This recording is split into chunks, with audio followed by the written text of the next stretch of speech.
आपके क्षेत्र में किसी नामी डॉक्टर का प्रसिद्ध होना ही इस बात की गारंटी नहीं है कि आपका उपचार या ऑपरेशन सफलता की ओर है। इस जमाने में सर्जन का नई टेक्नोलॉजी के साथ कम खर्च में ऑपरेशन होना बेहद जरूरी है। तो आइए उज्जैन जैसे छोटे शहर में कठिन से कठिन ऑपरेशन को सरल पद्धति में किए जाने पर देखते हैं एक रिपोर्ट। अगर आपने सर्जरी करवाने का निर्णय लिया है तो आप ऐसे सर्जन को चुनिए जो प्रशिक्षित हो एवं उन्होंने सर्जरी व जटिल प्रकार के ऑपरेशन की नवीनतम एवं सबसे सफल टेक्निक की ट्रेनिंग प्राप्त की हो। उज्जैन शहर में डॉक्टर उमेश जेठवानी एक युवा, समर्पित और सर्जरी के क्षेत्र में नए आयाम स्थापित करने वाले सफल सर्जन साबित हो रहे हैं।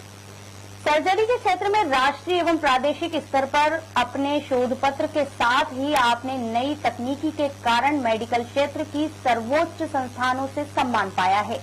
डॉक्टर उमेश जेठवानी न सिर्फ मरीज बल्कि उसके परिजनों को भी बीमारी की पूरी जानकारी देते हैं, जिससे मरीज पारिवारिक माहौल के साथ अपने आत्मविश्वास को बढ़ाता है और यही कारण उसे बीमारी से लड़ने में मदद कर उसे जल्द से जल्द स्वस्थ करता है।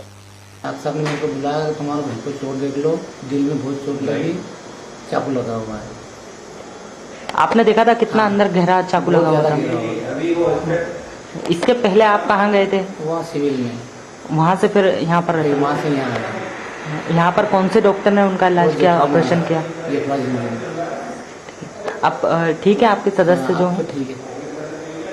गुरुवार को भी सर्जन डॉक्टर उमेश जेठवानी ने दिल और पेट में चाकू लगने से गंभीर घायल मरीज रामचंद्र का उज्जैन में ही सफल ऑपरेशन किया। मरीज के ऑपरेशन के दौरान सर्जन डॉक्टर उमेश जेठवानी ने अपनी तकनीकी से दिल और खून संचालित करती नसों को जहां बाखूबी रिपेयर किया, वहीं 3.5 घंटे चले इस ऑपरेशन के बाद मरीज रामचंद्र की जान पर मंडरा रहे खतरे को दूर किया। ज्ञात रहे कि आज से पहले इस प्रकार के जटिल ऑपरेशंस के लिए मरीज को इंदौर रेफर किया जाता था और कार्डिक सर्जन ही ऑपरेशन के लिए तैयार होते थे। गुरुवार को हुए इस जटिल ऑपरेशन की सफलता पर जब हमने सर्जन डॉक्टर उमेश जेठवानी से चर्चा की तो उन्होंने बताया कि मरीज के बचने की संभावना कम रहती है और यदि मरीज को समय पर उपचार न मिले तो उसकी मौत भी हो सकती है। आपने यह भी बताया कि उज्जैन में इस प्रकार की सर्जरी कोई और सर्जन नहीं कर रहा है। मरीज रामचंद्र, जिसकी उम्र 45 वर्ष है, रात तकरीबन 10 साढ़े 10 बजे हमारे पास हॉस्पिटल में रिसीव हुआ था। मरीज को चाकू लगा था और इस सिविल हॉस्पिटल से हमारे पास आया था। पेशेंट की कंडीशन अत्यंत क्रिटिकल थी और उनका बीपी रिकॉर्ड नहीं हो रहा था और पल्स भी नहीं मिल रही थी। पेशेंट की अत्यंत कमजोर कंडीशन को देखते हुए, जो कंडीशन काफी क्रिटिकल थी, इस कंडीशन को हेमरेजिक शॉक कहते हैं, हमने पेशेंट को तुरंत ओटी में शिफ्ट किया। ओटी में जब ऑपरेशन के दौरान हमारे पेशेंट के देखा गया कि पेशेंट के पेट में तकरीबन 3-3.5 लीटर खून भर गया है और जो उसका सोर्स था वहाँ पे डायफ्राम, जो झिल्ली होती है जो हमारा हार्ट को और पेट को सेपरेट करती है, वो झिल्ली फट गई थी और पेरिकार्डियम में रेंट था। पेरिकार्डियम हार्ट की आउटरिंग कवरिंग होती है जो फट गई थी और उसकी खून की नस फट गई थी, जिससे खून लगातार बह जा रहा था। ये काफी जटिल कंडीशन होती है क्योंकि हार्ट सर्जरी करना काफी डिफिकल्ट होता है जिन जैसे छोटे सेटअप में काम करते हुए। फिर हमने उसकी हार्ट सर्जरी करी और उसका पेरिकार्डियम और जो उसकी खून की नस फट गई थी उसको रिपेयर किया और उसके बाद डायफ्रामेटिक सरफेस है उसको भी रिपेयर किया गया तथा दोनों तरफ छाती में नली डाली गई ताकि मरीज सर्वाइव कर सके।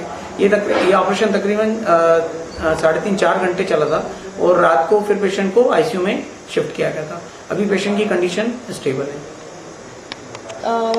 जो महानगर है उसके ऊपर डिपेंड रहना पड़ता था इतनी क्रिटिकल सर्जरी के लिए?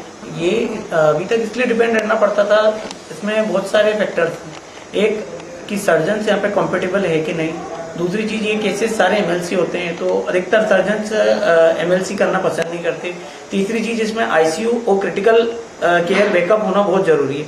जैसे हमारे पास कल पेशेंट आया था, हमारी पूरी इमरजेंसी ट्रॉमा टीम है, जैसे पेशेंट रिसीव आया था 10 मिनट के अंदर पेशेंट ओटी में शिफ्ट हो गया था। तो पेशेंट रिसीव से लेके ओटी टाइम ये बहुत शॉर्ट होना चाहिए। अभी तक हमारे हॉस्पिटल का ये टाइम 10 मिनट्स है। 10 मिनट्स के अंदर हमारा पेशेंट पूरा प्रिपेयर होके ओटी रूम में शिफ्ट हो जाता है। हमारे यहाँ पे सारी सुविधाएं हैं कि जैसे ओटी में ही सोनोग्राफी और स्कैन अगर कुछ कराना हो तो ओटी में ही हो जाता है।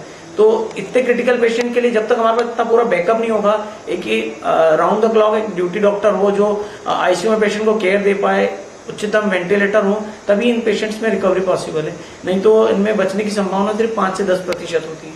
इसलिए ये सब पेशेंट आज तक इंदौर रेफर किए जाते थे।